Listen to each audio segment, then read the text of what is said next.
বিবাহের মাধ্যমে মানুষ পাপাচার থেকে বেঁচে থাকতে পারে, বললেন ধর্ম উপদেষ্টা। রিপোর্ট শাহজালাল ভূঁইয়া উজ্জ্বল। ধর্ম উপদেষ্টা ডক্টর আ.ফ.ম. খালিদ হোসেন বলেছেন, বিবাহের মাধ্যমে মানুষ পাপাচার থেকে বেঁচে থাকতে পারে। আদর্শ পরিবার গঠন, জৈবিক চাহিদা পূরণ ও মানসিক প্রশান্তির জন্য বিয়ের বিকল্প নেই।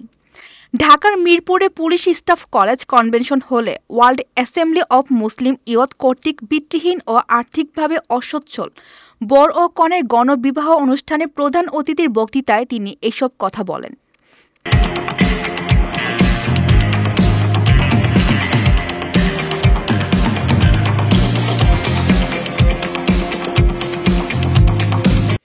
ধর্ম উপদেষ্টা বলেন, বিবাহ একটি পবিত্র বন্ধন। বিয়ের মাধ্যমে নতুন পরিবার গড়ে ওঠে। বিবাহের মাধ্যমে মানব বংশধারা পৃথিবীতে বিস্তৃতি লাভ করে। পৃথিবীতে যত নবী রাসূল এসেছেন দু একজন ছাড়া সকলেই বিবাহ করেছেন। বিবাহ মানুষের ঈমান ও আমলকে সুসংহত করে। তিনি আরও বলেন, হাদিসে আছে, যখন কেউ বিয়ে করে সে দিনের অর্ধেকাংশ পূরণ করে, বাকি অর্ধেকাংশে সে যেন আল্লাহকে ভয় করে। তিনি আরও বলেন, চরিত্র সংরক্ষিত রাখার জন্য বিয়ে অনন্য ব্যবস্থা। ব্যতিক্রমী এই আয়োজনে ৬০ জোড়া নবদম্পতি শুভ বিবাহ দেয়া হয়। এই বিবাহ অনুষ্ঠানে সংশ্লিষ্ট পরিবারের উদ্যোগে পাত্র চূড়ান্ত করা হয়। পাত্রপাত্রীরা তাদের অভিভাবক সহ পিএসসি কনভেনশন হলে উপস্থিত ছিলেন।